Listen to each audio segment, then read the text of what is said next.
ഒരു ചെറിയ കാര്യം, സാധാരണ പള്ളിയിൽ കയറുമ്പോൾ നമ്മൾ പ്രാർത്ഥന ചൊല്ലാറുണ്ട്. ബഹുമതിപൂർവ്വം ഞാൻ നിൻ്റെ ഭവനത്തിൽ വന്ന് എൻ്റെ നേർച്ചകളെ നിനക്ക് കഴിക്കുമെന്ന് പ്രാർത്ഥന ചൊല്ലി നമ്മൾ പള്ളിയിലേക്ക് കയറുക ചെയ്യുന്നത്. പടിഞ്ഞാറേ വാതിൽ വഴിയാണ് ഈ പള്ളിയിലേക്ക് കയറുന്നതിനുള്ള വാതിൽ. എന്നാൽ നിങ്ങൾക്കറിയാം, മദ്ബഹായിൽ കയറുമ്പോൾ അച്ഛന്മാർ അല്ലെങ്കിൽ ശുശ്രൂഷകരെല്ലാം മദ്ബഹായുടെ സൈഡിൽ ചുംബിച്ചാണ് കയറുന്നത്.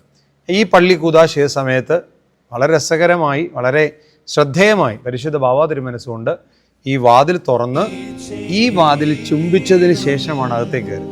എന്തുകൊണ്ട് നമുക്കങ്ങനെ ചെയ്തുകൂടാ?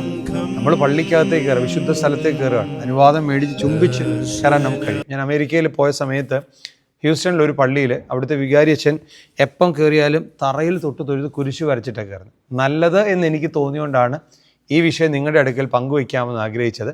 അപ്പോൾ ഇങ്ങനെ ഒന്ന് ചുംബിച്ച് പ്രാർത്ഥന ചൊല്ലി ഒരു നല്ല കുരിശ് വരച്ച് നാം പള്ളിയിലേക്ക് കയറുമ്പോൾ ഉണ്ടാകുന്ന ഒരു വലിയ അനുഭവം വ്യത്യസ്തമാണ്. നല്ലതാണെങ്കിൽ മറ്റുള്ളവർക്ക് കൂടി പങ്കിട്ട് കൊടുക്കുക. ദൈവം അനുഗ്രഹിക്കട്ടെ.